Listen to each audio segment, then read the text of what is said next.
বড় বিপদ আসবে। আমরা ততক্ষণ পর্যন্ত শান্ত হব না, আমরা ততক্ষণ পর্যন্ত বসে থাকবো না যতক্ষণ না পর্যন্ত বাংলার জমিনে একটা ওমরের মতো শাসক না আসবে। আমরা চাই এই নামাজ রাষ্ট্রীয় পর্যায়ে কায়েম হোক। সবাই কি চান? আসসালামু আলাইকুম ওয়া রাহমাতুল্লাহি ওয়া বারাকাতুহু। إن الحمد لله الأكرم الذي خلق الإنسان وكرمه وعلمه من البيان ما لم يعلم، فسبحان الذي لا يحصى امتنانه باللسان ولا بالقلم. نشهد أن لا إله إلا الله وحده لا شريك له، ونشهد أن سيدنا وحبيبنا ومولانا محمدا عبده ورسوله الذي أرسله بالحق بشيرا ونذيرا وداعيا إلى الله بإذنه وسراجا منيرا. فقد قال الله تعالى في كلامه المجيد وفرقانه الحميد: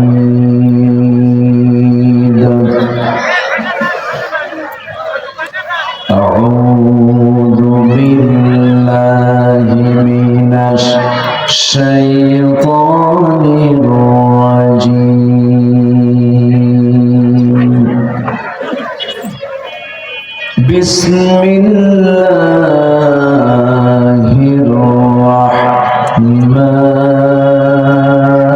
الرحمن الرحيم. إن الله وملائكته يصلون على النبي يا أيها الذين آمنوا صلوا عليه وسلموا تسليما. اللهم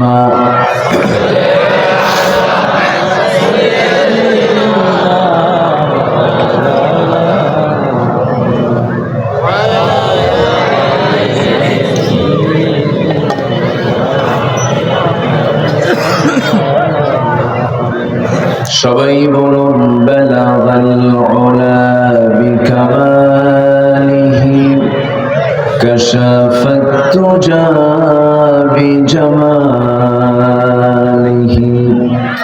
হাসানাত জামিউ খিসালিহি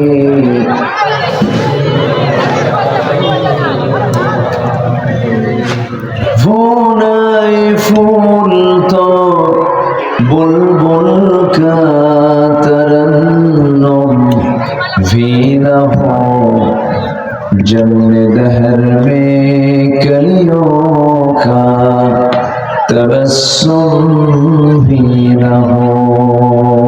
बलगल उला बिकमालिही कशफत तुजा बिजमालिही حسنت جميع خصاله. صلوا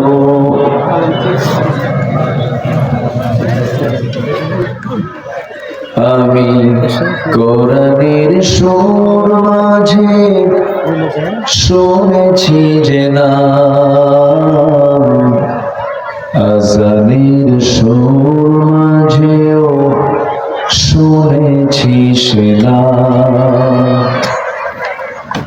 ও নাম শুনেছি আমি আমার হৃদয়, হে রাসূল নবীজি তোমায়,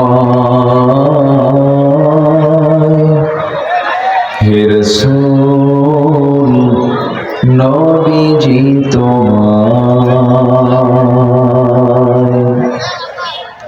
সবাই বলি সাল্লাল্লাহু আলাইহি ওয়াসাল্লাম।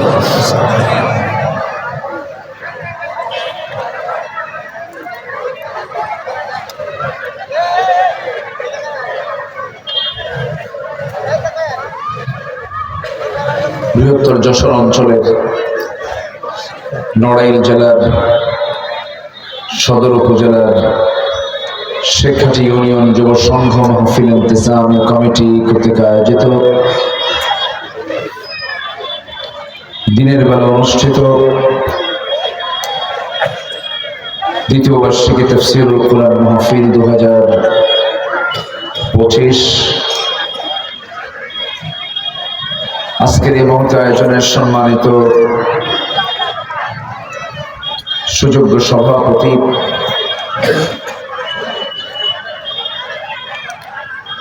জনাব মাওলানা আবু সাইদ সাহেব, আজকের মাহফিলের সম্মানিত উপস্থাপক জনাব আবু জাফর মুরাদ হোসেন, কথা বলেছেন নন্দিত আলেম দ্বীন,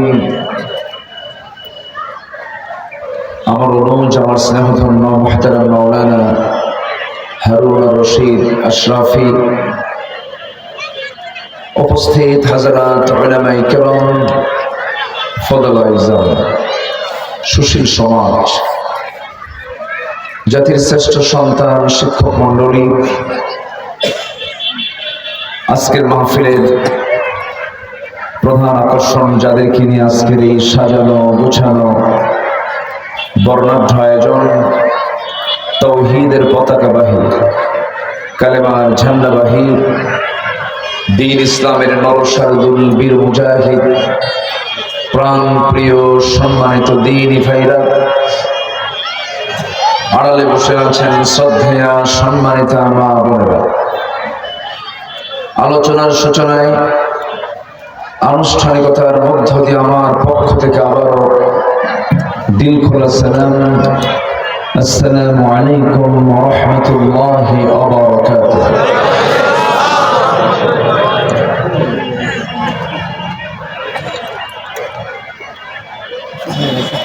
মহান রব্বুল আলামিনের অশেষ শুকরিয়া যে মহান আল্লাহ সুবহানাহু ওয়া তাআলা একটি সুন্দর পরিবেশে মুক্ত মনে মুক্ত একটি সময় মুক্ত চিন্তা নিয়ে আমরা কোরআন শোনার এবং বোঝার সুযোগ পেয়েছি। এই সুযোগ, এই তৌফিক যে মহান রব করে দিলেন, সেই মহান জাল্লে শানহুর দরবারে আমরা সবাই লাখ কোটি শুকর সুজুদ শুকরিয়া আদায় করছি। সবাই সমস্বরে স্বতঃস্ফূর্তভাবে বলে উঠছি আলহামদুলিল্লাহ। আবারও বলছি আলহামদুলিল্লাহ। চিৎকার মেরে বলছে আল্লাহুম্মা ইন্নী আসআলুকা আল হুদা ওয়াত তুকা ওয়াল আফাফা ওয়াল গিনা। সবাই বলি আল্লাহুম্মা আইন্নি আলা যিকরিকা ওয়া শুকরিকা ওয়া হুসনি ইবাদাতিকা। আমরা আল্লাহ তাআলার শুকর আদায় করে নিলাম। সম্মানিত হাজিরিন, আমরা ঠিক সেই সময়ে এখানে একত্রিত হয়েছি যে সময় প্রেজেন্ট ওয়ার্ল্ডে মুসলমানদের সংখ্যা প্রায় 200 কোটি। শতাধিক রাষ্ট্রের ভিতরে প্রায় 56টি মুসলিম রাষ্ট্র। প্রাকৃতিক খনিজ সম্পদের দিক থেকে ম্যাক্সিমাম ধন সম্পদগুলো আল্লাহ পাক মুসলমানদের হাতেই দিয়েছে। বিশ্বের 10টি ধনী রাষ্ট্রের তালিকায় যদি দেখা হয়, সেখানে প্রথম সহ 3-4টি রাষ্ট্রই মুসলিম রাষ্ট্র। মুসলমানদের এত কিছু থাকার পরেও আজকে গোটা পৃথিবী জুড়ে মুসলমান নির্যাতিত হচ্ছে, নিপীড়িত হচ্ছে। ফিলিস্তিন এখনো অশান্তির আগুন দাউ দাউ করে জ্বলছে। কাশ্মীর জ্বলন্ত অগ্নিকুণ্ড হয়ে আছে। এরকম করে মুসলিম জাতিকে মানচিত্র থেকে, ভূখণ্ড থেকে সরিয়ে দেওয়ার জন্য নানামুখী পায়তারা চালিয়ে যাচ্ছে। ঠিক সেই মুহূর্তে আমরা এখানে বসেছি। গোটা পৃথিবীর যতগুলো মুসলিম রাষ্ট্র আছে, এর মধ্যে প্রথম মুসলিম রাষ্ট্র হলো জনসংখ্যার দিক থেকে হলো ইন্দোনেশিয়া। এরপরে দ্বিতীয় বৃহত্তম মুসলিম জনপদ হচ্ছে বাংলাদেশ। প্রায় 20 কোটি মুসলমান। এই বিশাল সংখ্যক মুসলিম থাকার পরেও আজকে আমার দেশে মাদকাসক্ত মানুষের পরিমাণ হলো 50 লক্ষ। শুধু নেশার জগতে আছে 50 লাখ। তার ফ্যামিলি সহ, তার পরিবার সহ যদি ধরা হয়, এই যে বিশাল একটা জনগোষ্ঠী অশান্তির আগুনে দাও দাও করে জ্বলছে। মোট জনসংখ্যার মাত্র 5% মুসলমান নামাজি, অর্থাৎ 100 জনে মাত্র 5 জন ব্যক্তি নামাজ পড়ে, আর বাকি 95 জন এরা নামাজ না পড়েই জান্নাত চলে যাবে। এরকম চিন্তা নিয়ে হয়তো তারা থাকতে পারে। তাহলে এই 5% মুসলমান নামাজ পড়ে, বাকি 95% মুসলমান যে নামাজের খবর নেই। অথচ আল্লাহ রাব্বুল আলামিন বান্দার যে অপকর্মগুলোতে সবচেয়ে বেশি অসন্তুষ্ট হন, এর মধ্যে 1 নম্বর অপকর্ম হচ্ছে, 1 নম্বর জঘন্য কাজ আমার আল্লাহর কাছে, সেটা হলো নামাজটাকে ছেড়ে দেওয়া। এই নামাজ আমার দেশে আদায় যা হয় এটা বলা মুশকিল, কারণ 95 জনই নাই, মাত্র 5% মুসলমান নামাজ পড়ে।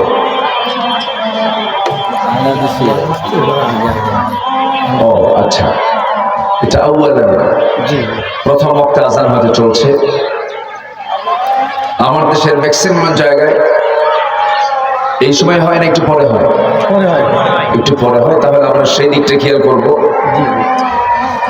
আমরা আযানের পরেও আমরা পরিবেশ বুঝে, আমরা সিচুয়েশন বুঝে, আমরা 20 মিনিট হোক, 25 মিনিট হোক, একটা টাইম আমরা একটা পরিপূর্ণতা নিয়ে আমরা নামাজের সময় রেখে এবং সালাত আমরা আসরের এখানে আদায় শেষ করে আমরা এখান থেকে উঠবো পরে। জোরে বলি ইনশাআল্লাহ, জোরে বলি ইনশাআল্লাহ। আমি সেকেন্ড অধিবেশন কেন দেইনি? আমার দেশে ওয়াজের শ্রোতা বেশি না নামাজি বেশি? ওয়াজের শ্রোতা বেশি। বলো, ওয়াজের শ্রোতা বেশি। ওয়াজের শ্রোতাই বেশি। হুজুর ওয়াজ তো খুব ভালো লাগে, কিন্তু ওজুর পানি ঠান্ডা, ওজুর পানি ঠান্ডা।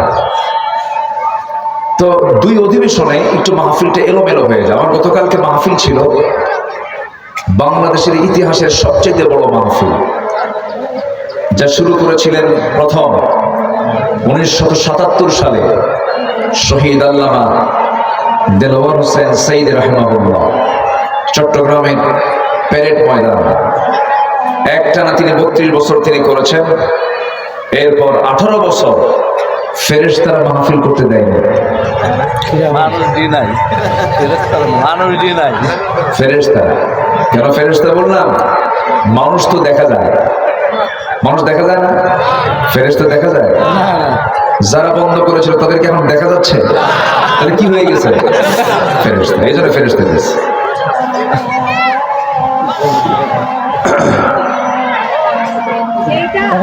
যে আমার কথা কি শোনা যাচ্ছে? জি।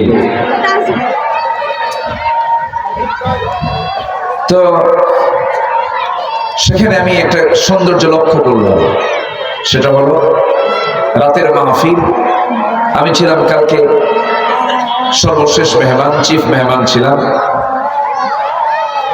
শুধু সেখানকার ভলেন্টিয়ার হলো 10,000, শুধু স্বেচ্ছাসেবক কত হাজার? 10,000 শুধু ভলেন্টিয়ার। তাহলে এখন বোঝেন 10,000 যদি ভলেন্টিয়ার হয় তাহলে মাহফিলটার সিচুয়েশন। যাই হোক,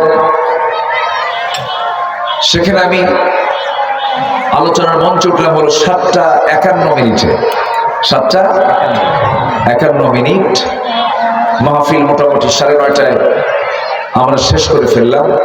মাহফিলের সমাপ্তি, দোয়া, এরপরই এশারের নামাজ শুরু হয়ে গেল। যদি মাঝখানে যদি এশার নামাজের যদি বিরতি দেওয়া হতো, মাহফিলের সৌন্দর্য কিন্তু আর ফিরে পাওয়া যেত না। এই জন্য আমরা মাহফিলের সার্বিক দিক লক্ষ্য করে আমরা এই সিদ্ধান্তে উপনীত হয়েছি। আল্লাহ যেন এই সিদ্ধান্তের জন্য বারাকা দান করেন। জোরে বলি আল্লাহুম্মা আমিন। যে একটু পিছনে বসতে হবে, একটু ওই যে মানুষগুলো দেখতে পাবে না তো, না দেখতে পারলে আবার একটু পিছনে, কষ্ট পেলেন না তো? আরেকজন না দেখতে পারলে আবার ওনার কষ্ট হবে। হ্যাঁ জি, একটু জিকির করি লা ইলাহা ইল্লাল্লাহ, আরো জোরে লা ইলাহা ইল্লাল্লাহ, সুবহানাল্লাহ আলহামদুলিল্লাহ, আরো জোরে লা ইলাহা লা ইলাহা ইল্লাল্লাহ মুহাম্মাদুর রাসূলুল্লাহ সাল্লাল্লাহু আলাইহি ওয়াসাল্লাম। সম্মানিত ভাইয়েরা, এখানকার স্থানীয় আযান এখনো হতে এত সময় বাকি আছে, যে সময়টুকুতে যদি কথা বলা হয় আর আমলের নিয়তে যদি শোনা হয়, তাহলে জান্নাত যাওয়ার জন্য এতটুকু সময়ের আলোচনাই যথেষ্ট। ইনশাআল্লাহ। জোরে বলি আলহামদুলিল্লাহ, জোরে বলি আলহামদুলিল্লাহ। জি সম্মানিত ভাইয়েরা, সম্মানিত বন্ধুগণ, তাহলে আমার দেশে নামাজি মুসলমান মাত্র 5%, আর শুক্রবারের মুসল্লি শুক্রবারে নামাজ পড়তে যায় 12 থেকে 15%, 12 থেকে 15%, আর বাকি সব ফেরেশতা হয়ে বসে আছে, কেউ নামাজ পড়ে না। তাহলে এটি কি আমাদের আশার দিক না হতাশার দিক? বলেন তো একটু বলেন তো। আচ্ছা, 50 লক্ষ মাদকাসক্ত মানুষ আমার দেশে, এগুলো কি আশার দিক? হতাশার দিক। জানেন, ফ্যামিলিতে একটা ছেলে যদি নেশাক্রান্ত হয়, মাদকাসক্ত হয়ে পড়ে, একটা ছেলে, তাহলে তার মা আছে, তার বাবা আছে, তার ভাই আছে, তার বোন আছে, তার প্রতিবেশী আছে, তার বন্ধু বান্ধব আছে। তাহলে একটা ব্যক্তি যদি মাদকাসক্ত, মানে কি, ও চুরি করবে, ও খুন করবে, ও গালিগালাজ করবে, সমাজের অসামাজিক কাজগুলো করবে, ওর হাতে নারী নিরাপদ না, সম্পদ নিরাপদ না, দেশ নিরাপদ না, সমাজ নিরাপদ না, তাহলে বলুন এই 50 লক্ষ কি আমার দেশের জন্য কি শুধু যন্ত্রণা না মহাযন্ত্রণা? তো দেশ চালালো কারা? কি কথাকে বুঝতেছেন আপনারা? তাহলে এই স্বাধীনতার 54 বছর, এই 54-53 বছরে নামাজি মুসলমান নামাজি হলো মাত্র 5%। আর যে নেশাকে আল্লাহ পাক হারাম করেছেন সেই নেশাখোরের সংখ্যা হলো 50 থেকে 60 লক্ষ। যদি আজ আমার দেশে যদি মদকে হারাম করে দেওয়া হতো, মদের ফ্যাক্টরি যদি বন্ধ থাকতো, সকল নেশা যদি হারাম করে দেওয়া হতো, প্রত্যেক চাকরিজীবী চাকরি পাওয়ার আগ দিয়ে যদি প্রত্যেক পরীক্ষার পূর্বে যারা পরীক্ষা দিবে, কি বলে চাকরির পরীক্ষা দেবে, সেই চাকরির পরীক্ষার ভিতরে যদি এই কন্ডিশন দেওয়া হতো যে চাকরির পরীক্ষার পাশাপাশি প্রত্যেক পরীক্ষার্থীর রক্ত চেক আপ করা হবে যে ওই রক্তের মধ্যে কোনো মাদকের কোনো গন্ধ আছে কিনা, মাদকের কোনো জীবাণু আছে কিনা, এরকম করে যদি এই 53 বছর যদি চালাতো, আর যদি দেশ যারা চালিয়েছেন তারা যদি হাজার আইন বাদ দেন, বহু আইন পাশ করেছে আমার দেশে, যদি শুধু বলতো যে নামাজের আইন পাশ করা হলো, নামাজি 5% না হয় আজকে 95% নামাজি হতো। আমার কথায় মনে হয় অনেকে মন খারাপ করতেছে। এই কথাগুলো কি বলার দরকার আছে না ভাই? আমার দেশে এখন কোনো কিছুর সংকট নেই, এখন সবচেয়ে বড় সংকট হলো কি জানেন? গদি সংকট। কি সংকট বলেন? গদির সংকট। দেখেন না, এক একজন এক একটা পরামর্শ দিচ্ছে। একজনকে তাড়াতাড়ি কালকে নির্বাচন দেন। কোনদিন নির্বাচন দেন? কালকে। এখন দিলে আরো ভালো হয়। আবার বলতেছে নির্বাচনের পরিবেশ এখনো তৈরি হয়নি, দেরি লাগবে, সংস্কার প্রয়োজন। তাহলে যে সরকারটা আমার দেশে আছে এখন স্থায়ী না অস্থায়ী? অস্থায়ী সরকার এখন দেশ চালাচ্ছে। তাহলে এখন আমি যদি বলি যে এই দেশে এখন সবচেয়ে বড় সংকট হলো গদির সংকট, গদির সংকটের সমাধান তো মনে হয় কোরআনে নাই। এত বড়, একটু ছোট হলে ভালো হয়। তো এর ওজন তো আমার চাইতে বেশি, অনেক বড় ওজন না? মাশাআল্লাহ, কি ব্যাপার, কিন্তু বিশাল ওজন, না হলে 7-8 কেজি হবে। পেজগুলো অনেক উন্নত, মানে যেন মাশাআল্লাহ ভালো। আমাদের কোরআন তো উন্নত, কিন্তু কোরআন দিয়ে জীবন উন্নত করা দরকার। জীবন তো উন্নত, খালি বিড়ি খাওয়া জীবন। কি খাওয়া জীবন বলেন? বিড়ি খাওয়া। বিড়ি খাওয়া হলো মদের ছোট ভাই। মদের কি আগে তো ঢালে না, আগে টানে, আগে টানাটানি, এরপরে কি ঢালা ঢালা, এরপরে কি ঢালা ঢালা। তো যাই হোক,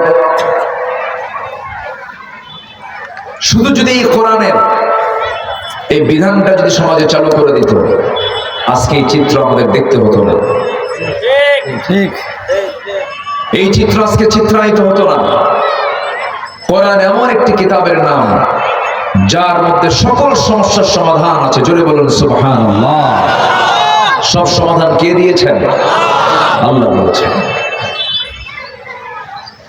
আল্লাহ রাব্বুল আলামিন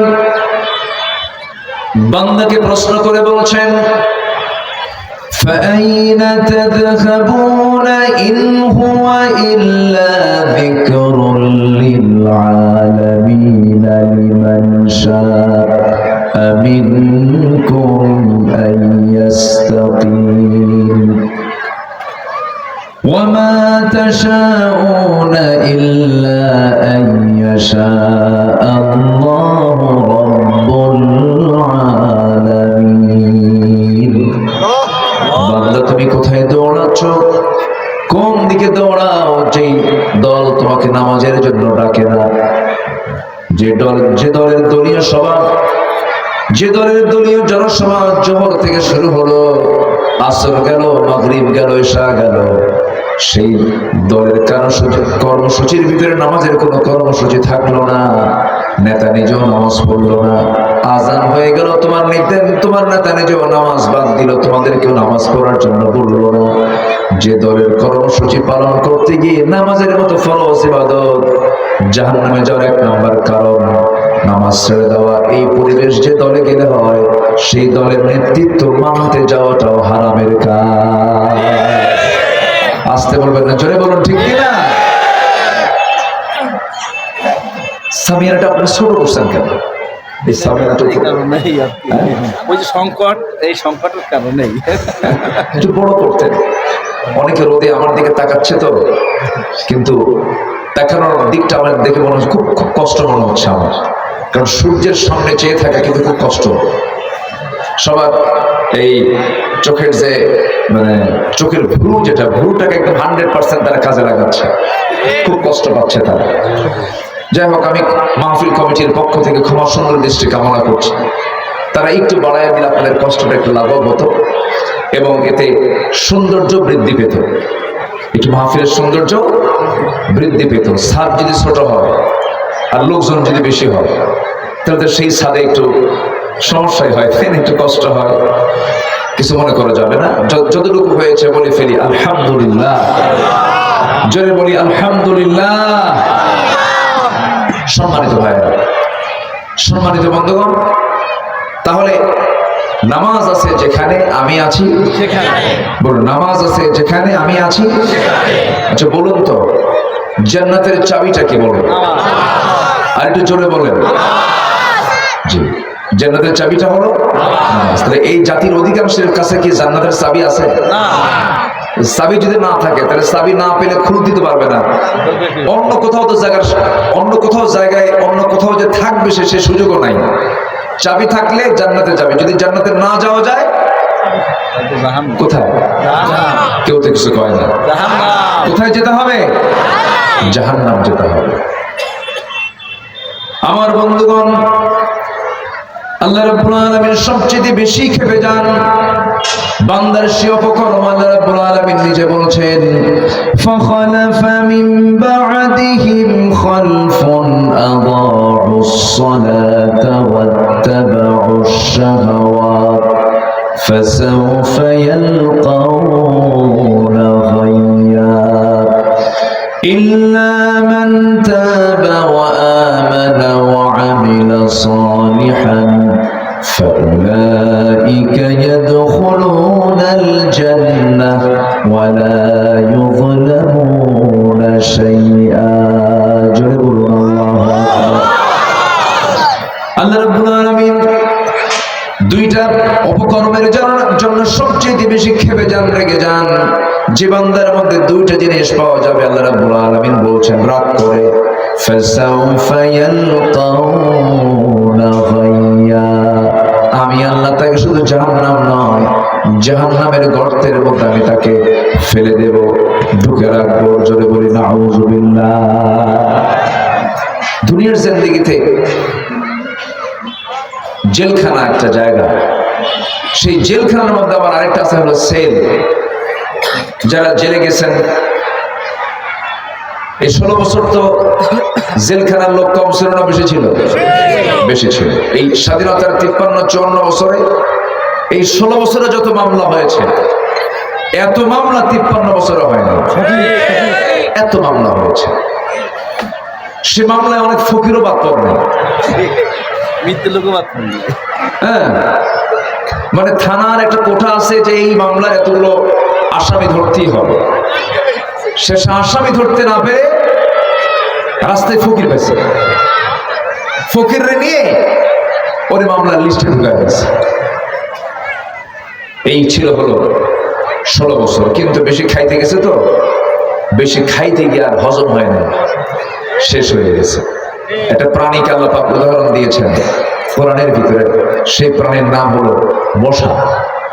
মশা একটা প্রাণী, আল্লাহ পাক এই প্রাণীর একটা উদাহরণ দিয়েছেন। তখন কাফেররা বলল, মাযা আরাদাল্লাহু বিহাযা মাসালা, তোমার আল্লাহর কি দরকার ছিল এই কোরআনের মতো কিতাবের মধ্যে মশার উদাহরণ টেনে নিয়ে আসা? আল্লাহ বলছেন, ইউদিল্লু বিহি কাসীরা ওয়া ইয়াহদি বিহি কাসীরা ওয়া মা ইউদিল্লু বিহি ইল্লাল ফাসিকিন। সম্মানিত ভাইরা, তাহলে আল্লাহ যে কথাগুলো বলেছেন কোরআনে, একটাও কি অপ্রাসঙ্গিক? একটাও কি কথা আছে অতিরিক্ত কোনো কথা আছে?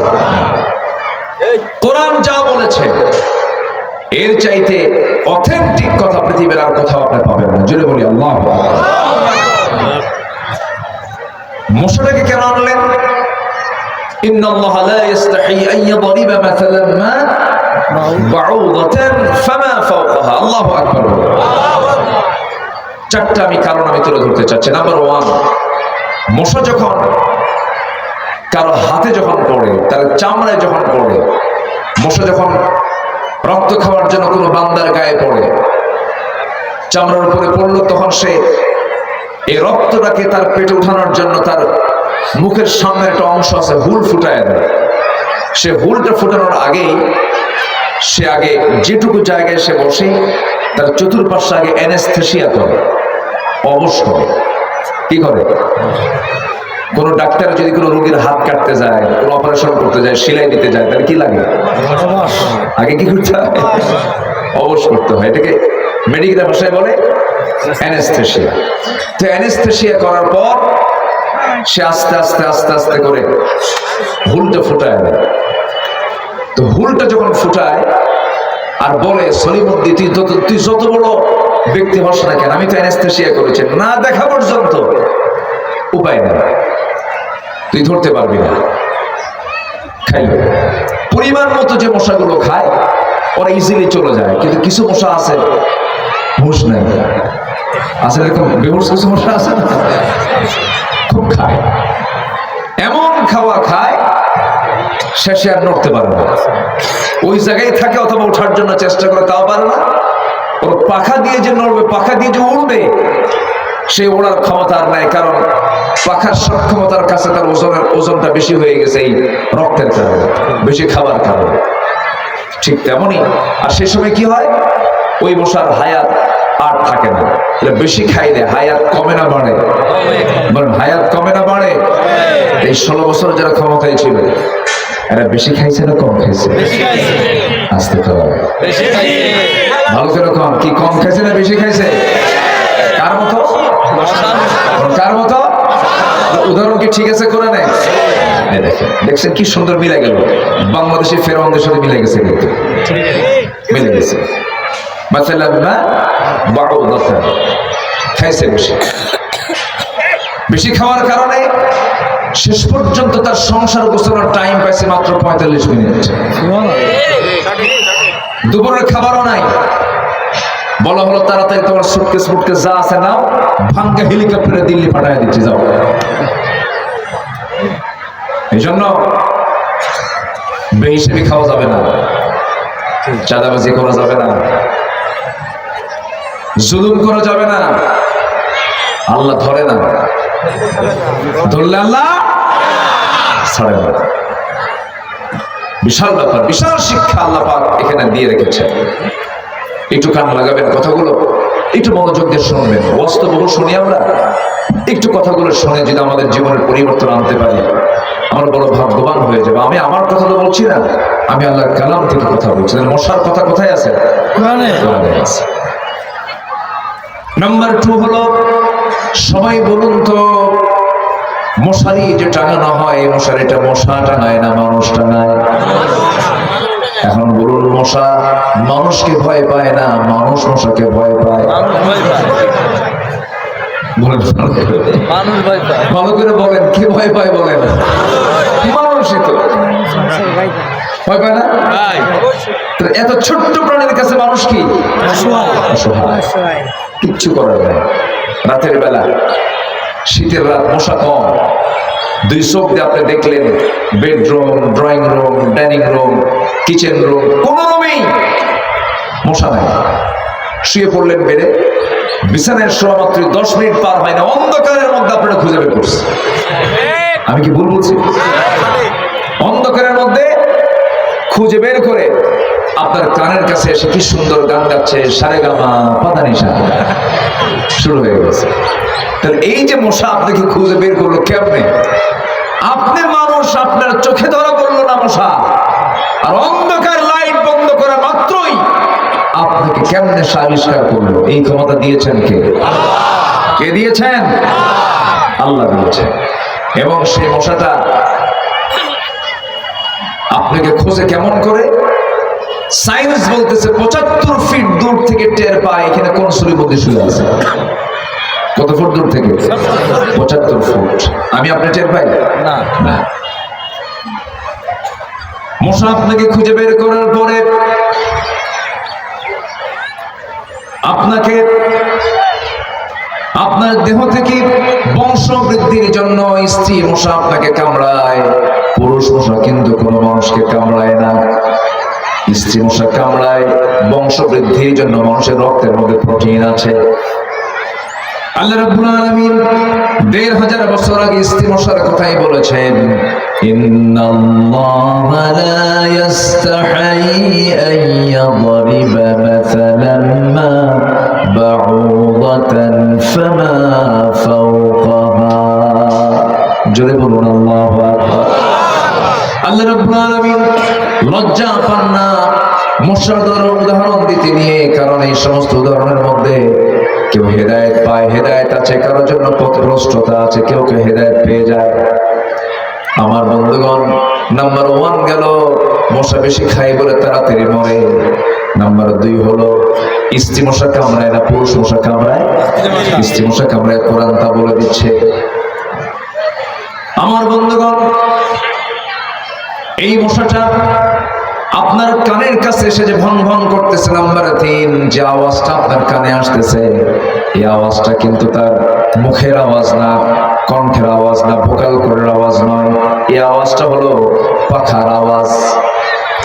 এই পাখাটা যখন সে নড়াতে নেয়, যখন শুনতে থাকে, সেই সময় সায়েন্স বলতেছে প্রত্যেকটা মশা তার 2টা পাখা প্রতি সেকেন্ডে নড়ায়, ঝাপটান মারে প্রতি সেকেন্ডে 500 থেকে 600 বার। প্রতি সেকেন্ডে বললাম, কিন্তু মিনিটে না, প্রতি সেকেন্ডে 500 থেকে 600 বার। আজ পর্যন্ত কোনো মেশিন এমন আবিষ্কার হয়নি যা মশার পাখার চেয়ে দ্রুত গতিতে নড়তে পারে। কেউ তো সুবহানাল্লাহ বললেন না। হ্যাঁ আচ্ছা, ঠিক আছে, মশার উদাহরণ ঠিক আছে তো। নাম্বার 4, এই সামান্য মশাকে আমরা মনে করি সামান্য, কিন্তু এই মশার কামড়েই পতন ঘটেছে যে লোকটার অর্ডারে আমাদের জাতির পিতাকে বলেন, আরো জোরে বলেন, আরো জোরে বলেন, আরো জোরে বলেন, ভুল যেন না হয়। কি কথা কি বুঝতেছেন? কেন বারবার বললাম? অবস্থায় ভুল হয়ে গেছে। হ্যাঁ, অনেক ফাউল করছি আমরা, আমাদেরকে অনেক ফাউল করতে বাধ্য করেছে, বাধ্য করেছে সেজদা দেওয়ার জন্য, বাধ্য করেছে ওই সমস্ত জায়গায় শিরকের কাজ করার জন্য, ফুল দেওয়ার জন্য। ছবি টাঙানো, কবরে ফুল দেওয়া যদি জায়েজই হতো, আমার নবীর কবরে গোটা দুনিয়ার ফুল গিয়ে জমা হতো। বুঝে গেছেন না ভাই? আমি যাইনি এখন, কেন? পাশে আছে এখনো ওই যে নাশকতার মামলার এখনো লাইসেন্স পাইনি, পাসপোর্ট হয়ে গেছে। গেছেন তো? রাসূলের রওজা কবর জিয়ারা করছেন তো? ফুল কতগুলো দেখছেন? ফুল আছে? কোনো সেজদা আছে? কোনো কিছু আছে ওই জায়গায়? তাহলে আমার নবীর কবরে কোনো ফুল লাগে না। তুমি কোন ছাতা মাথা হয়েছো তোমার কবরে ফুল লাগে? আসতে কন কেন? শুনুন, হক কথা বলতে হবে, শিরকের বিরুদ্ধে কথা বলতে হবে। মাজারে মাজারে সেজদা আমার দেশে আছে না নাই? বাচ্চা না হইলে কোথায় যায়? হ্যাঁ, একা যায় না, ছাগল নিয়ে যায়। যে যায়, যে ছাগল সে আরেক রাম ছাগল। জি, মাশাআল্লাহ, এত সুন্দর। আর এই এলাকায় কি পুরুষ মানুষ কম মনে হয় না, মহিলা বেশি? তাই তো মনে হচ্ছে। ওরা কিছুক্ষণ পর কি জায়গা দখল করে নাকি আল্লাহ জানে। ধীরে ধীরে শুধু এগিয়ে আসতেছে তারা। অনেক মা বোন আজকের মাহফিলে আসছেন। আল্লাহ আল্লাহ তুমি মা বোনদের এই সব অংশগ্রহণ তুমি আল্লাহ কবুল করো, জোরে বলি আমিন। কিন্তু মায়েরা মাহফিলে ঠিকই বোরকা পরে আসে, কিন্তু মার্কেটে গেলে বোরকা ছাড়ে। অনেক সুন্দর বোরকা পরে তারা একদম শরিয়াত মেনে মাহফিল আসছেন। আল্লাহ তুমি এরকম করে প্রত্যেকটা জায়গায় শরিয়াত মেনে চলার তৌফিক দিয়ে দাও। সারা বছর বোরকা পরে, ঈদের দিন আর বিয়ের দিন বোরকা ছাড়ে। বলে এটা কি হলো? ঈদের দিন বোরকা পরা কম দরকার না বেশি দরকার? বিয়ের দিন বোরকা পরা কম দরকার না বেশি দরকার? মার্কেটে যাওয়ার সময় বোরকা পরা কম দরকার না বেশি দরকার? কিন্তু তাদের সেই সময়টা নাই, ওই সময় তাদের বোরকা থাকে না। কিন্তু মাহফিল আসতে পারে মিস নেই, মাহফিল আসলে না, ওইটা দোয়ার জায়গা, ওই জায়গায় এগুলো করা যাবে না। বিয়ের দিন কেন দেখায়? বিয়ের দিন কেন বোরকা পরে না? ওই যে বাবার বাড়ি থেকে কিছু সোনার গহনা পাইছে, বোরকা পরলে তার গহনা দেখা যাবে না, বুঝলেন নাই? তো এই গহনা গুলো দেখায়, মাঝে মাঝে একটু কেলায়, এই যে আমারে, এই যে আছে না নাকি? এই কেলান গুলো মারে, ঠিক না? আপনার এই সৌন্দর্য দেখাতে হবে স্বামীর সামনে। কার সামনে? স্বামীর সামনে। অনলি স্পেশাল একজন ব্যক্তির জন্য আপনি বরাদ্দ সৌন্দর্য প্রকাশের জন্য, তিনি হচ্ছেন আপনার স্বামী। নচেত অন্য কোথাও যদি আপনি দেখেন, এটা আপনার জন্য চরম বিপদের কারণ হবে, জাহান্নামে যাওয়ার কারণ হবে। তাহলে বাচ্চা হয় না, কার কাছে চাবো? কার কাছে চাবো? আমি মাহফিল ঢোকা মাত্রই আমাকে কোন এক মুরব্বী বলে, হুজুর এই এলাকায় কিছু শিরকের কাজ আছে, একটা জনৈক, আমাকে কোনো কমিটির লোক বলেনি, আমাকে বলেন একটু শিরকের কাজ আছে, এখানে সেখানে যায় সেজদা মারে, এরকম কিছু করে। তো বললাম ঠিক আছে, আমি বলার চেষ্টা করবো। সম্মানিত ভাইরা, লবণ ফেলে, ডাব ফেলে, লবণ নদীতে লবণ ফেলে, ডাব কেমন? মুরগি মেলা হয় বছরে পুষ্পার দিন ও, মানত করে নদীতে লবণ ফেলে, মুসলমান ডাব ফেলে। তারপরে ডাব ফেলে, তারপরে আর কি ফেলে? মুরগিও ফেলে। সেই মুরগিটা ওদিক না দিয়ে হুজুরদের দিয়ে দিবে, হুজুরে খাবে, দোয়া করবে আপনার জন্য, মাদ্রাসায় দিবেন, এতিমখানায় দিবেন, তত কাম হবে। ওটা তো কে খায়? ওটা খায় না কে? নষ্ট হয়ে যায়। আরেক পার্টি আছে, ওটা উঠে নিয়ে চলে যায়, ওরাই তো চালাক লোক। এগুলো কোনো কথা? শনিবারে বাঁশ কাটা যাবে না, সকালবেলা বাকি দেওয়া যাবে না, মঙ্গলবারে বিয়ে হওয়া যাবে না। বিয়ের দিন বিয়ে কি বৃষ্টির দিন বিয়ে হলে পরে সারা জীবন তার চোখের পানি ফুরাবে না। এগুলো আছে না? এগুলো আর এগুলো সব একই, এগুলো সব শিরকের কাজ।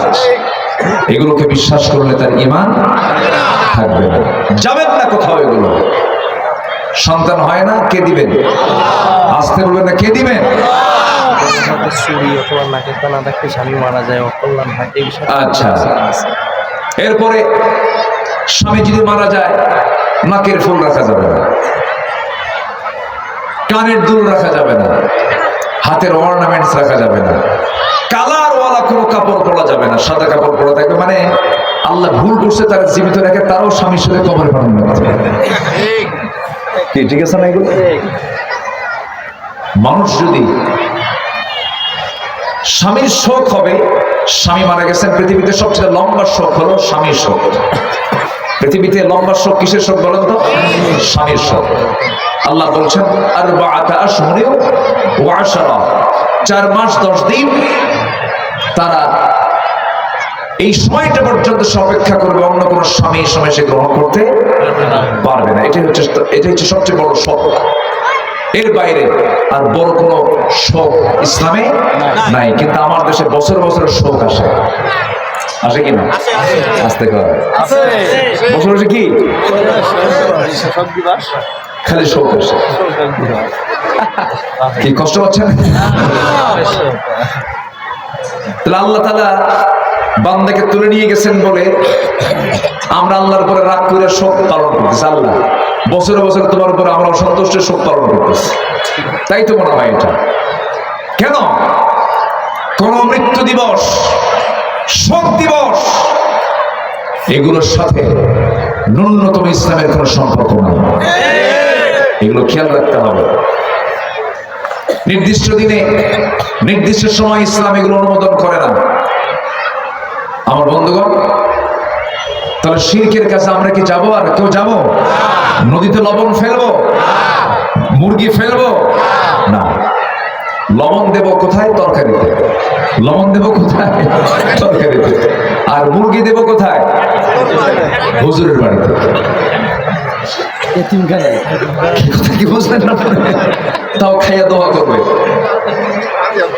মুরগি দিবেন এতিমখানায়। আপনি কি জানেন রাসূল বলেছেন, এতিমকে যে দেখবে আমি রাসূল তার সঙ্গে জান্নাতে 2 নখের দূরত্ব অবস্থান করব। দেখেন জায়গা মতো দেয় না, দেখছেন? রাসূল নিজে বলতেছেন যে এতিমকে দেখবে, আমি রাসূল তার সঙ্গে জান্নাতে একসঙ্গে থাকবো। আসল কাম না কইরা গেছে নদীতে মুরগি ফেলতে। এগুলো হারাম কাজ। আমার মা যারা শুনতেছেন এই কথাগুলো আল্লাহ আমার মুখ থেকে হয়তো বের করে দেওয়া হবে, এই জন্য আমাকে এখানে নিয়ে আসছেন। যে এলাকার যে রোগ, সেই রোগগুলো ধরে দেওয়ার দায়িত্ব আমাদের আছে না নাই বলেন তো? আচ্ছা, একটু কান লাগাবেন, মনোযোগ দিয়ে সবাই শুনবেন। যেখান থেকে আমি তেলাওয়াত করেছি সেই তেলাওয়াতকৃত সূরাটা হলো সূরা মারিয়ামের 59 নম্বর আয়াত। আল্লাহ রাব্বুল আলামিন বলছেন, দুটো কর্ম করবে আমি তাকে শুধু জাহান্নাম নয়, জাহান্নামের গর্তের মধ্যে আমি তাকে ঢুকায়া ছাড়াবো। নাম্বার 1 হলো যারা নামাজ তাকে ছেড়ে দেবে, মন যা চাই তাই করবে, কোরআন দেখবে না, হাদিস দেখবে না, ইসলাম না দেখে মনে যা চাই তাই করবে। এই দুইটা চরিত্র থাকবে যার মধ্যে, এই দুইটা দোষ যার মধ্যে থাকবে, মহান রব্বুল আলামিন বলছেন আমি তাকে জাহান্নামের গর্তের মধ্যে আমি তাকে অচিরেই ঢুকায়া ছাড়াবো। আমার মা, তাদের মধ্যে একটা প্রবলেম হলো আল্লাহ রাব্বুল আলামিন পুরুষের জন্য প্রাপ্তবয়স্ক হওয়ার পর থেকে নিয়ে মৃত্যুর দিন পর্যন্ত, পাগল না হওয়া পর্যন্ত তার এক ওয়াক্ত নামাজ তার কাজা কি কাজা হওয়া যাবে, নষ্ট করা যাবে? তার জন্য 5 ওয়াক্ত নামাজ পড়া কি? আরো জোরে বলেন, আরো জোরে বলেন, আরো জোরে বলেন। ফরজ। ফরজ মানে কি? ইমার্জেন্সি। ফরজ মানে কি? ইমার্জেন্সি। বাদ দিলে খবর আছে, বাদ দিলে কি খবর আছে? আপনি মাথায় টুপি দেন নাই, সমস্যা নেই। আপনি নামাজে দাঁড়িয়েছেন কিন্তু পাঞ্জাবিটা না পরে আপনি গেঞ্জি পরে দাঁড়াইছেন, সমস্যা নেই। কিন্তু মাথায় টুপি দিচ্ছেন কিন্তু পায়জামা নাই। কি আমার কথা কি বুঝতেছেন আপনারা? মাথায় টুপি দিচ্ছেন কিন্তু কি নাই, পায়জামা নাই, তাহলে কি লাভ হবে? হবে না। পায়জামা পড়া কি?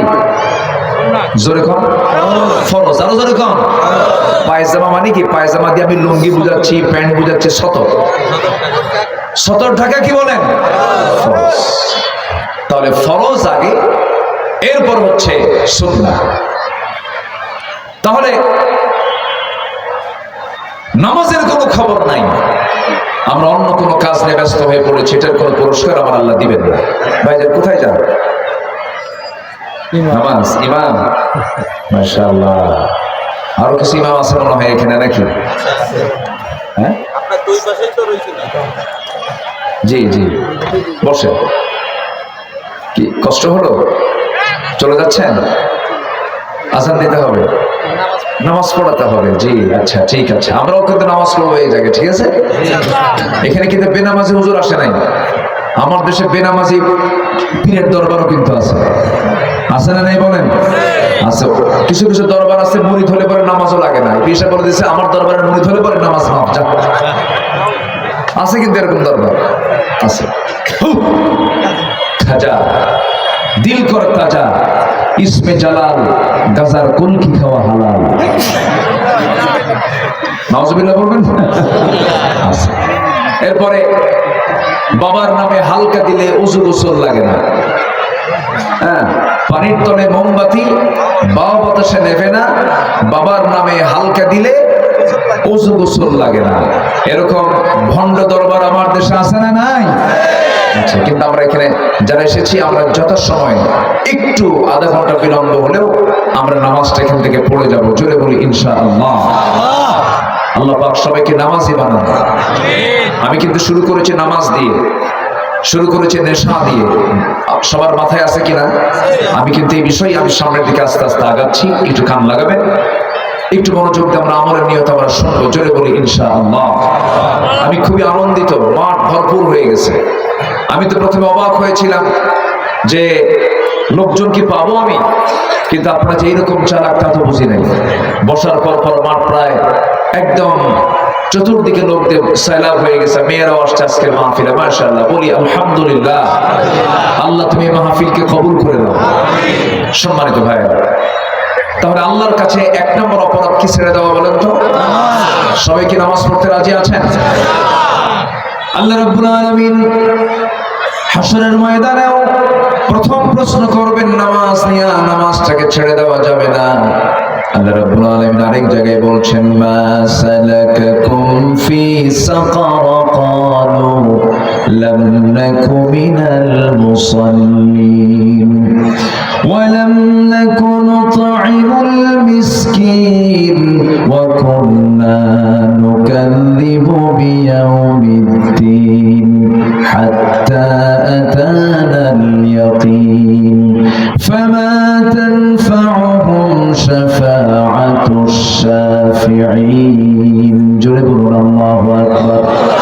ও দোজখবাসী, আজকে তোমরা দোজখে কেন, সাকার নামক জাহান্নামের মধ্যে কেন? তারা বলবে আমরা 4টা কাজ করে আসি নাই। নাম্বার 1 হলো আজান শুনেছি 5 ওয়াক্ত, সুন্দর করে মুয়াজ্জিন আজান দিয়েছেন, আমাদের কানে এসেছে। ফজরের সময় আজান শুনেছি কানে, কিন্তু ঘুম থেকে উঠি নাই। জোহরের সময় কাজে ছিলাম, নামাজে যাই নাই। আসরে খেলায় ছিলাম, নামাজে যাই নাই। মাগরিবের সময় শুনেছি আজান, ব্যবসায় ব্যস্ত হয়ে পড়েছিলাম, ঔষধের সাথে নামাজটা কাটিয়ে দিয়েছি। আজকে এই জন্য আমরা জাহান্নামে। আজকে তোমরা জাহান্নামে কেন? নাম্বার 2, তারা বলবে সমালোচককারীদের সঙ্গে সমালোচনা করেছি। নাম্বার 3 হলো ওয়াকুন্না নুকাযযিবু বিয়াউমিদ্দিন। হুজুর আখিরাতের কথা বলতেন, পরকালের কথাগুলো বলতেন, কিন্তু শুনতাম ঠিকই, কিন্তু আখিরাতকে আমরা বিশ্বাস করি নাই। আখিরাতের ভয় আমরা দিলের মধ্যে লালন করি, এই জন্য আমরা আজকে জাহান্নামের মধ্যে।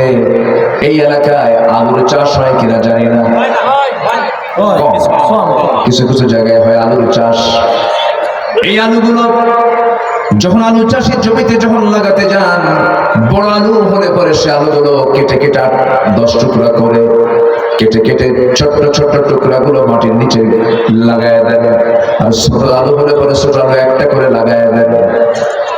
জমিতে আলু লাগায় দেওয়ার পরে 1 মাস 2 মাস 3 মাস যখন চলে গেল, দেখা যায় সেই জায়গা থেকে আরো 1টা থেকে 8টা 10টা আলু হয়েছে, এবং যে আলু জমিতে লাগাইছিল সে আলুটা মাটির সঙ্গে মিশে গেছে। ঠিক ঠিক না? যে আলু লাগানো হয় সে আলুটা মাটির সঙ্গে মিশে যায়, আর বাকি সেখান থেকে 8-10টা আলু উৎপন্ন হয়ে যায়।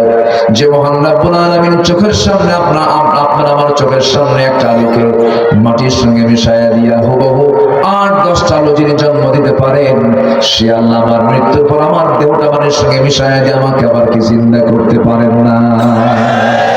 তিনি কে? আল্লাহ। আমরা সবাই আল্লাহর সামনে হাজির হয়ে যাব, কিন্তু সেই দিন যদি প্রথম প্রশ্নের জবাব না দিতে পারি, বড় বেকায়দা হয়ে যাবে। রাসূল যখন দুনিয়া থেকে বিদায় নেবেন, সাহাবে কেরাম কাছ থেকে করে ডাক দিচ্ছেন, সাহাবী আমি মনে হয় দুনিয়াতে বাঁচবো না, দুনিয়া থেকে বিদায় নেব। সবার কাছ থেকে বিদায় নিচ্ছেন। আমার নবীর একজন খাদেম ছিলেন, আমার নবীর 10 বছর তিনি খাদেম ছিলেন। 10 বছর বয়সে ওই খাদেমের মা উম্মে সুলাইম রাদিয়াল্লাহু তাআলা আনহা নবীর সামনে দাঁড়ালেন, চোখের পানি ফেলে ফেলে কেঁদে কেঁদে বলছেন, ইয়া রাসূলুল্লাহ, মদিনার আনসার সাহাবীরা আপনার জন্য কেউ উট দিয়ে গেল, কেউ খেজুর বাগান দিয়ে গেল, এত সংখ্যক দান আপনাকে করে গেল, আমি আপনাকে কিছুই দিতে পারলাম না, আমার তো তেমন কিছু নাই। কিন্তু হুজুর এই যে আমার কলিজার টুকরা সন্তান উম্মে সুলাইম, আমি বলছি আমার কলিজার টুকরা সন্তান আনাস, 10 বছর বয়স আনাস, আমার এই ছেলেটাকে আমি আপনার খাদেম বানায় দিয়ে গেলাম, আমার সন্তান আপনাকে আমি দিয়ে গেলাম। নবীজি সাইয়েদনা আনাসকে নিলেন, 10 বছর তার পাশে ছিলেন। আমার নবীজি তাকে কোনোদিন একটা গ্লাস আনতে বলেন নাই, একটা কাজ করতে বলেন না। রাসূল যখন দুনিয়া থেকে বিদায় নেবেন, বিদায়ের সময় যখন চলে আসছে, আমার নবীজি ইন্তেকাল করবেন, এমন সময় দেখতে পাচ্ছেন আনাস তার চোখের সামনে নাই। আমার নবীজি বলেন, সাহাবীরা আমার সেই খাদেম আনাসটা কোথায় গেল? আনাসকে দেখতে পাই না, কোথায় গেছে? আনাস খুঁজে আনো তো। খুঁজে খুঁজে তাকে বের করা হলো। সাইয়েদনা আনাসকে যখন নবীর সামনে হাজির করানো হলো, রাসূল বলেন, আনাস রে, তোমাকে দেখতে পাচ্ছি না কেন? তুমি কি আমার উপর রাগ করেছো নাকি? তোমাকে মনে হয় কষ্ট দিয়েছে, আমাকে মাফ করে দিও। সাইয়েদনা আনাস বলছেন, ইয়া রাসূলুল্লাহ, আল্লাহর কসম করে বলি আমি আপনার প্রতি কেন মন খারাপ করব? 10 বছর বয়সে রাসূল আমার আম্মা আপনার সামনে আমাকে দিয়ে গেছেন, আমাকে খাদেম বানায় দিয়ে গেছেন। আমার দাড়ি নাই, মোছ নাই, কেবল বয়স হওয়া শুরু হয়েছে, আমার বয়স এখন 20 বছর। আমি আপনার কোনো খেদমত করতে পারলাম না, এই আফসোস আমি কাঁদি, আপনার সামনে থাকতে পারি না। সেজদায় পড়ে পড়ে কেঁদে কেঁদে বলি, আল্লাহ আমার বয়স কেবল 20 বছর, রাসূল দুনিয়া থেকে যদি বিদায় হয়ে যান আমি তো তার কোনো খেদমত করতে পারলাম না। তোমার কাছে প্রার্থনা, আল্লাহ আমার নবীর হায়াত যুগ যুগ বাড়াইয়া দাও, আমি আনাস যেন নবীর খেদমত করে যেতে পারি। সাইয়েদনা আনাসের কথা রাসূল কেঁদে কেঁদে বলছেন, আনাস রে, তোমার যত যেহেতু এত বড় শখ, কিন্তু মৃত্যুর সময় তো ঘনিয়ে এসেছে, আমি দুনিয়া থেকে বিদায় নিয়ে নেব। ওরে আনাস, তোমার যদি এমন শখটা হয়ে থাকে, আমি আল্লাহকে বলছি, আল্লাহ আমার আনাস আমাকে পাইতে চেয়েছিল, আমার খেদমত করতে চেয়েছিল, কিন্তু আমার তো সময় ফুরিয়ে গেছে, আমি দুনিয়া থেকে বিদায় নিয়ে নেব। আল্লাহ গো, জান্নাতে আমার যে খাদেমটা হবে, অন্য কাউকে না বানায় আমার আনাসকে আমার জান্নাতের খাদেম বানায় দিও। জোরে করে সুবহানাল্লাহ। আমার নবী দুনিয়া থেকে বিদায় নেবেন, বিদায় লগন চলে আসছে। আমার নবীজি আম্মা জান আয়েশা সিদ্দিকার ঘরের মধ্যে ঢুকলেন। ঘরের মধ্যে ঢুকে বলছেন, আয়েশা রে, শরীরটা প্রচন্ড খারাপ, বিষক্রিয়া শুরু হয়ে গেছে। আমার নবীর ইন্তেকালের কয়েকটা বছর আগে ইহুদি পরিবারে রাসূল আমন্ত্রণে গিয়েছিলেন, কোন একটা দাওয়াতে গিয়েছিলেন, রাসূলকে তারা সেখানে কিছু খাবার খাইয়ে দিয়েছিল। সেই খাবারের ভিতরে বিষ ছিল, বিষ মিশ্রিত খাবার। যখন রাসূল খেতে বসলেন, দুজন সাহাবী সামনে ছিলেন, দুজন সাহাবী একটা টাইমে সেখানে শহীদ হয়ে গেলেন। নবীর পেটের ভিতরে বিষ মিশ্রিত খাবার ঢুকেছিল, রাসূল কোনো মতে বেঁচে থাকলেন। কিন্তু যখন রাসূল দুনিয়া থেকে বিদায় নেবেন, সেই বিষক্রিয়া দেখা দিয়েছিল। নবীজি থাকতে পারলেন না, তীব্র মাথা ব্যথা, প্রচন্ড জ্বর, হাত পা কাঁপতেছিল। সেই সময় বলছেন, আয়েশা রে, মনে হয় দুনিয়া থেকে বিদায় নিয়ে নেব, আমার মাথায় পানি ঢেলে দাও। তো মাথায় পানি ঢেলে দেওয়া হলো। হঠাৎ করে সাইয়েদনা বেলাল আজানের সময় হয়ে গেছে, সুন্দর করে আজান দেওয়া শুরু করলেন। আমার নবীজি সেই সময় তিনি শুয়েছিলেন। আমার নবীজি জোর খাটায় আজান শোনার সঙ্গে সঙ্গে তিনি দাঁড়ানোর চেষ্টা করলেন, দাঁড়াতে পারলেন না। আমার নবীজি পড়ে যেতে নিলেন, মাথা চক্কর মেরে পড়ে যেতে নিলেন। আম্মা জান আয়েশা তাকে ধরলেন, ধরে তাকে আস্তে করে বসায় দিয়ে বলছেন, ইয়া রাসূলুল্লাহ, আপনি তো দাঁড়াতে পারতেছেন না, আপনি তো দাঁড়াতে পারতেছেন না। আমার রাসূল বলছেন, আয়েশা রে, আমার মনে হয় বাঁচার সম্ভাবনা খুবই কম, দুনিয়া থেকে বিদায় নিয়ে নেব। আয়েশা, আমার বুঝার জামাতে নামাজ হবে না। তুমি আমার প্রাণপ্রিয় সাহাবী, তোমার বাবা আবু বকরকে বলো, আমার মুসল্লায় দাঁড়ায় যেন আমার হকটা আদায় করে, আমার নামাজটা যেন সে আদায় করে, ইমামতির দায়িত্বটা সে যেন পালন করে। সাইয়েদনা আবু বকর সিদ্দিক রাদিয়াল্লাহু আনহুকে বলা হলো, আমার নবীর মুসল্লায় তিনি দাঁড়ায় গেলেন। নামাজ যখন শুরু হয়ে গেছে, সাহাবায়ে কেরামদের মধ্যে কান্নার রোল পড়ে গেছে, কান্নার বিকট আওয়াজ শুরু হয়ে গেছে। নবীর কানে যখন কান্নার আওয়াজ চলে গেছে, রাসূল বলেছেন, আয়েশা, আমাকে একটু জানালার কাছে নিয়ে যাও তো। জানালার কাছে নিয়ে যাওয়া হলো। জানালার কাছে গিয়ে তিনি দাঁড়ালেন। আম্মা জান আয়েশা তাকে ধরলেন। সাহাবীরা রুকু করে সিজদা করে, আমার নবীর চোখের কোণা বেয়ে বেয়ে টপ টপ করে পানি পড়ে। আমার নবীর কান্না দেখে আম্মা জান আয়েশা বলছেন, ইয়া রাসূলুল্লাহ, আপনি কাঁদেন কেন? আপনার সাহাবীরা তো নামাজ পড়ছে। রাসূল বলেছেন, আয়েশা রে, তুমি কি জানো এই নামাজ কায়েমের জন্য কাফেররা আমাকে কোথাও মারা বাদ দেয় না। এই নামাজ কায়েমের সংগ্রাম করতে গিয়া মাথা থেকে পা পর্যন্ত দেখো না আয়েশা, কত জায়গায় ক্ষত ক্ষত চিহ্ন। তায়েফের মানুষগুলো আমাকে চোকা চোকা পাথর মেরে মেরে আমার গোটা শরীর ক্ষত বিক্ষত করে দিয়েছে। এই যে দাগ, এই যে দাগ, মাথা থেকে পা পর্যন্ত নবীজির অসংখ্য দাগে দাগ হয়ে যায়। তায়েফের ময়দানে সেই পাথর মারার পর থেকে নবীজির গোটা শরীরে ক্ষত বিক্ষত দাগ ছিল। রাসূল বলেন, আয়েশা রে, এই নামাজ কায়েমের সংগ্রাম করতে গিয়ে উহুদের ময়দানে কাফেররা আমাকে মারতে মারতে জমিনে ফেলে দিয়া, দেখুন আমার সামনের দুটো দাঁত নাই, দাঁতহীন অবস্থায় তোমার সঙ্গে কথা বলছি। ওরে আয়েশা, এই নামাজ কায়েমের সংগ্রাম করতে গিয়া ওই খন্দকের প্রান্তরে কাফেররা আমাদেরকে মোকাবেলা করার জন্য এগিয়ে আসতেছিল। সেই সময় আমরা প্রয়োজন মনে করলাম, চতুর্দিকে খন্দক পরীক্ষা খনন করার জন্য প্রয়োজন মনে হলো। কিন্তু সাহাবীরা একা একা করছে, আমার কাছে ভালো লাগলো না। আমিও কোদালটা নিয়ে একটানা 4 দিন ব্যাপী না খায়া কোদাল মেরেছি, গর্ত খনন করেছি, পরীক্ষা খনন করেছি। পরে আয়েশা দেখো না, আমার ওই যে কোমরটা সোজা হয়ে গেছে, মৃত্যুর দিন পর্যন্ত আমার এই কোমরটা সোজা হয় নাই। যেদিন কায়েমের জন্য আয়েশা, যে নামাজ কায়েমের জন্য আয়েশা, আমার কোমর চলে গেছে, আমার দাঁত চলে গেছে, আমার আমির হামজা চাচা দুনিয়া থেকে শহীদ হয়েছেন, আমার অসংখ্য সাহাবীরা দুনিয়া থেকে বিদায় নিয়েছেন। ওরে আয়েশা, সেই নামাজ আজকে রাষ্ট্রীয় পর্যায়ে কায়েম হয়েছে, এই দৃশ্য আমাকে কাঁদিয়েছে। এটা আমার দুঃখের কান্না নয়, এটা আমার আনন্দের কান্না। জোরে বলে সুবহানাল্লাহ, আরো জোরে বলে সুবহানাল্লাহ। আমার নবীজি দুনিয়া থেকে বিদায় হন পূর্বের সর্বশেষ 2টা আমল করেছেন। একটা ব্যবহৃত আমল হলো তিনি মিসওয়াকটা সম্পন্ন করেছেন। আমার নবীজি বলছেন, আয়েশা রে, মুখটা কেমন যেন দুর্গন্ধ মনে হচ্ছে, একটা মিসওয়াক এনে দাও। তো মিসওয়াক এনে দেওয়া হলো। নবীজি মিসওয়াক করবেন, তার আগ দিয়ে আম্মা জান আয়েশা সিদ্দিকা রাদিয়াল্লাহু তাআলা তিনি মিসওয়াকটা হাতের মধ্যে নিলেন, তিনি মিসওয়াক করলেন। মিসওয়াক করে চাবায় চাবায় মিসওয়াকের আগাটা শক্ত করে দিয়ে নবীর সামনে দিলেন। নবীজি আমার মিসওয়াক হাতের মধ্যে নিয়ে একটা মুচকি হাসি মেরে আম্মা জান আয়েশার দিকে তাকায় মুচকি মুচকি হাসি মেরে মিসওয়াক শুরু করার আগে আমার আম্মা জান আয়েশা সিদ্দিকার মুখের থুতুটা ওই মিসওয়াকের আগে লাগানো ছিল, সেই আগায় লাগানো থাকা সেই থুতুগুলো আমার নবীজি চুষে চুষে পান করছেন আর মুচকি মুচকি হাসি দিয়ে বলছেন, আয়েশা, আমি তোমার একটু হক আদায় করার চেষ্টা করলাম। জোরে বলেন সুবহানাল্লাহ। আয়েশা, আমি তোমাকে দারুণ ভালোবাসি। নবীজির দেহ আর চলে না, শেষ পর্যন্ত নবীজি দুনিয়া থেকে বিদায় নেবেন। সর্বশেষ হাদিসটা তিনি আম্মা জান আয়েশার কাছে বর্ণনা করেছেন। তিনি বলছেন, আয়েশা, আমি মনে হয় দুনিয়া থেকে বিদায় নিয়ে নিচ্ছি।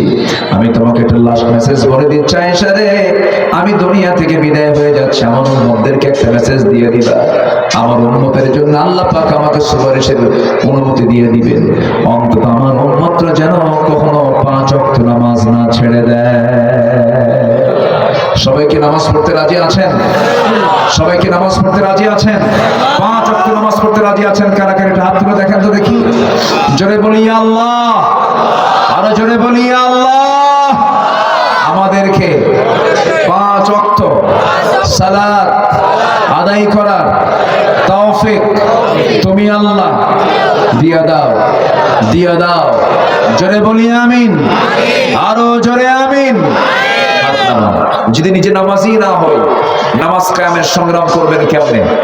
নিজের নামাজের কোনো খবর নাই, জীবনে 1 ওয়াক্ত নামাজ আর কাজা করবো না আজকের থেকে। সবাই রাজি আছেন তো ইনশাআল্লাহ?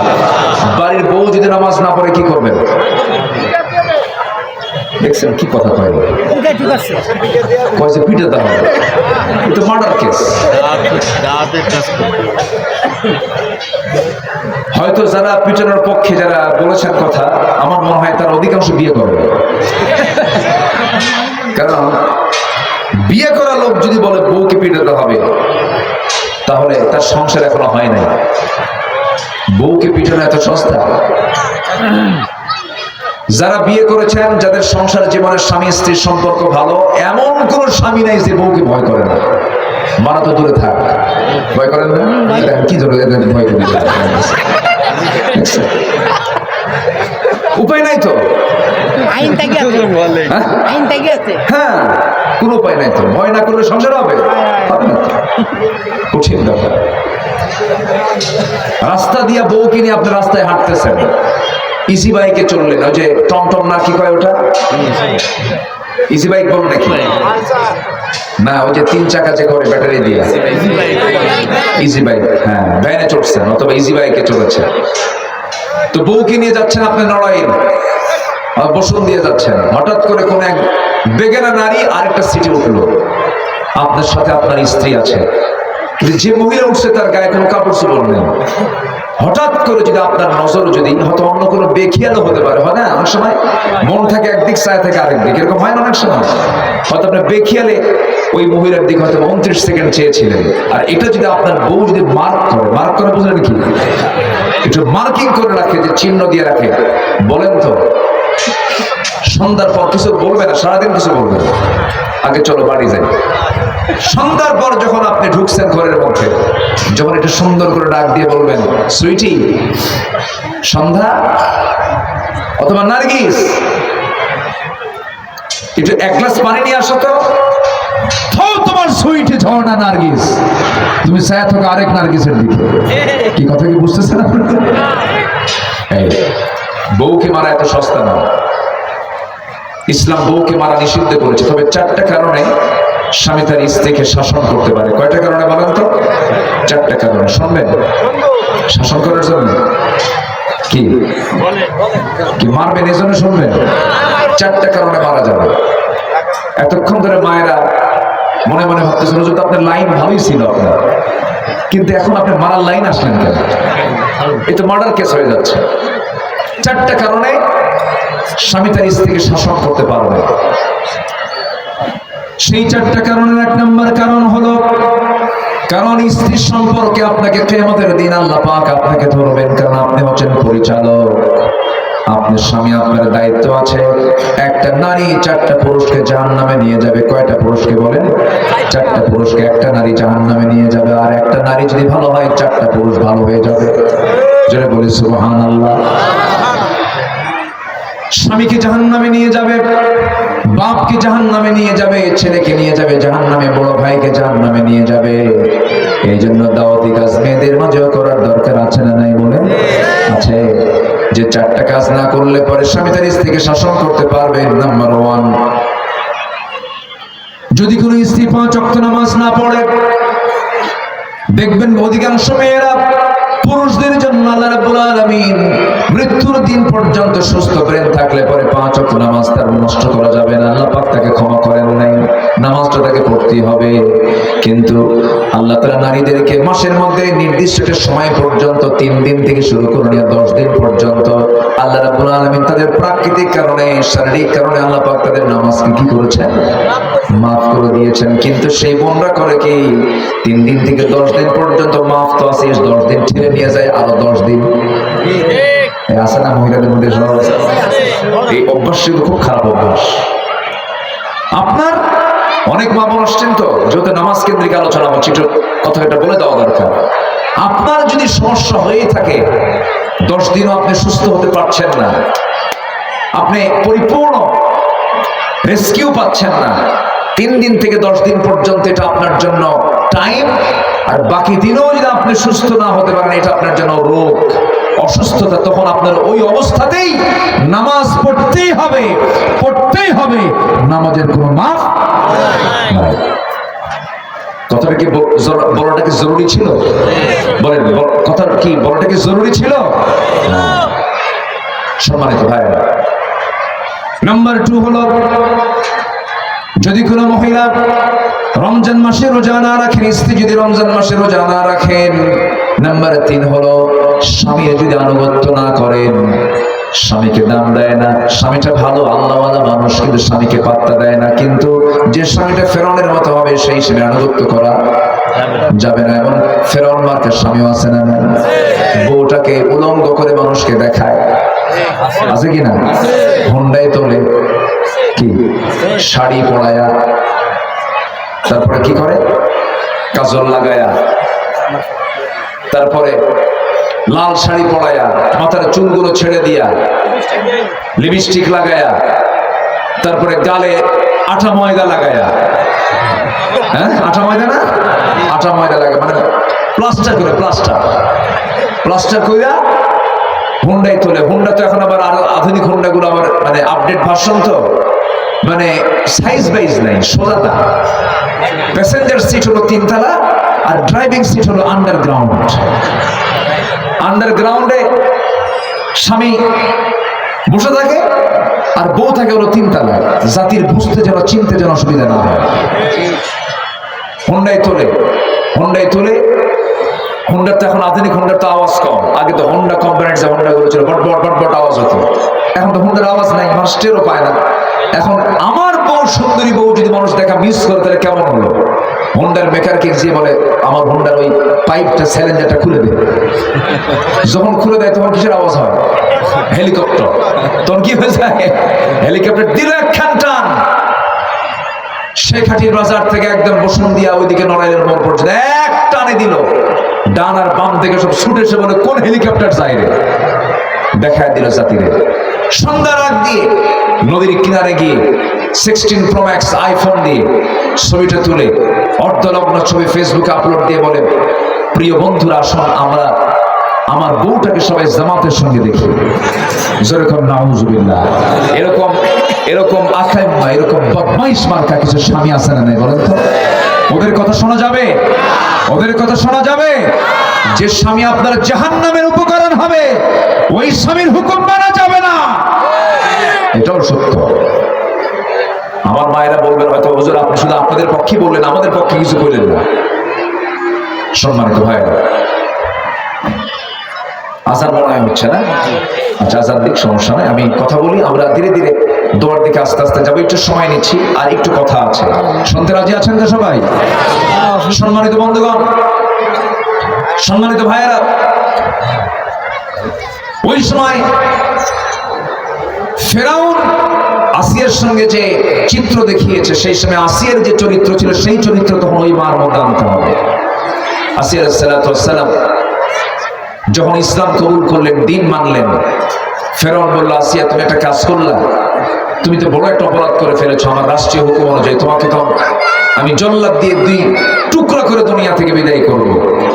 আসিয়া বলছেন, আমার স্বামী আপনি আমাকে মৃত্যুর হুমকি দেখান, আপনি যে হুমকি দেখান না কেন, আমি ইসলাম থেকে এক চুল পরিমাণ নড়বো না। জোরে বলি আল্লাহু আকবার। আমি কি আলোচনা শেষ করে দেবো? এই লোকগুলো ওঠে কেন? এই যে একটু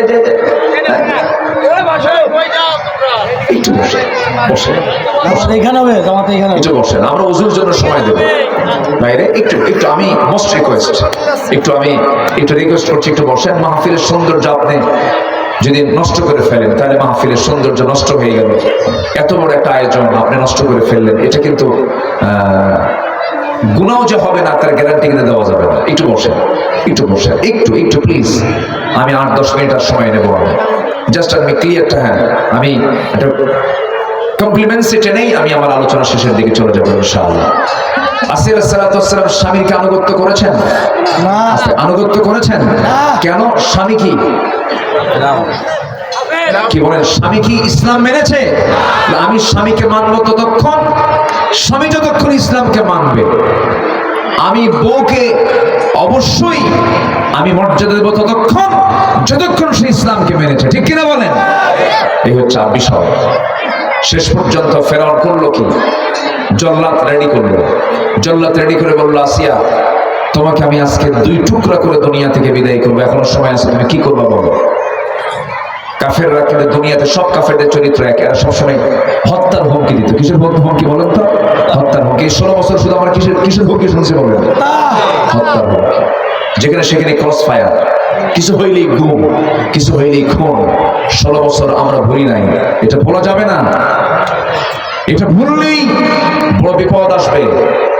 আমরা ততক্ষণ পর্যন্ত শান্ত হব না, আমরা ততক্ষণ পর্যন্ত বসে থাকবো না, যতক্ষণ না পর্যন্ত বাংলার জমিনে একটা ওমরের মতো শাসক না আসবে। আমরা চাই এই নামাজ রাষ্ট্রীয় পর্যায়ে কায়েম হোক। সবাই কি চান?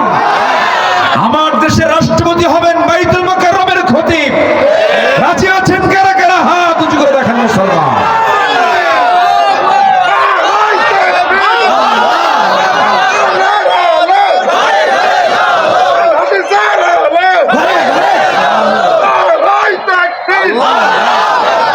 আল্লাহ কবুল করুন। জোরে বলি আমিন। আরো জোরে বলুন আল্লাহুম্মা আমিন। যেই জমিনে আলেমের রক্ত পড়েছে, ওই জমিনে আল্লাহর দ্বীন কায়েম হবেই। জোরে বলি ইনশাআল্লাহ। সেই নামাজ কায়েমের জন্য, সেই দিন কায়েমের জন্য যদি রাজপথে নামতে হয়, জান মাল কোরবান দিতে হয়, সবাই কি রাজি আছেন? হাত উঁচু করে আল্লাহকে সাক্ষী রেখে দেখায় দেন সবাই। স্লোগান দেন না কেন? একটু স্লোগান দেন।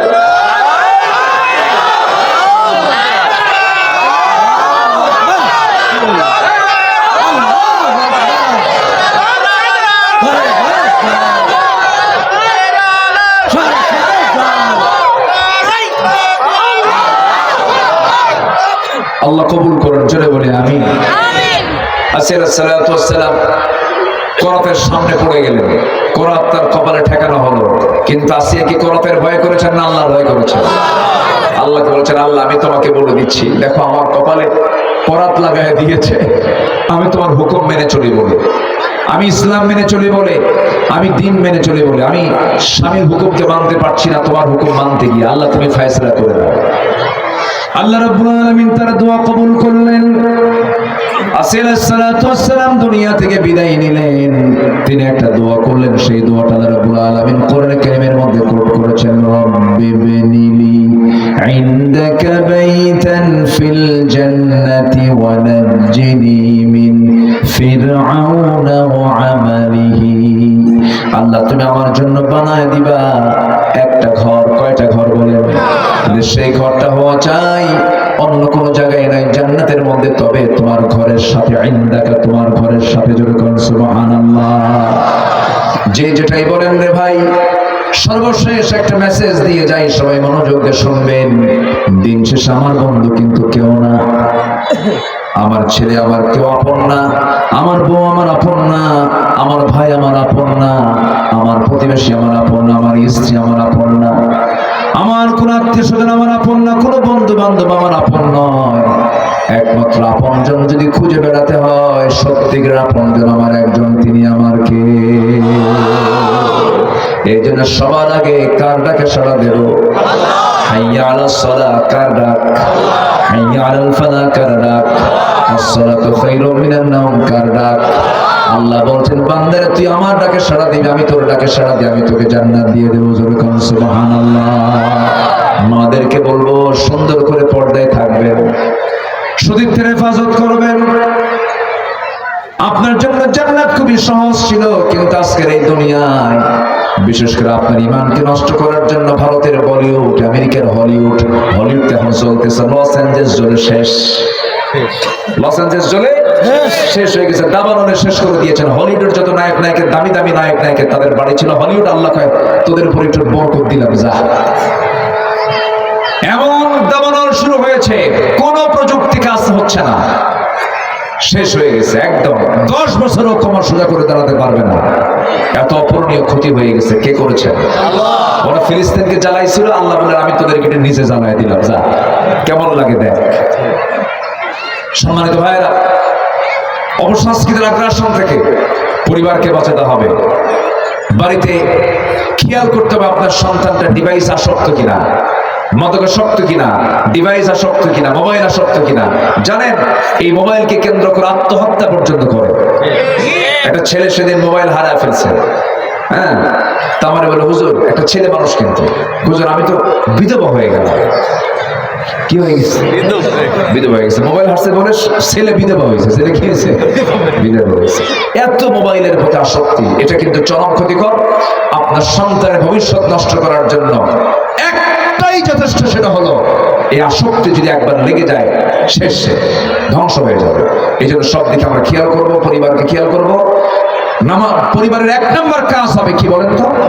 নামাজ 1 নম্বর কাজ। পড়া, শোনা, ব্যবসা বাণিজ্য, সংসার, পরিবার যা আছে আছে, আগে সবার আগে বাড়িতে কায়েম করতে হবে কি? নামাজ। আজান, এই নামাজে দাঁড়া।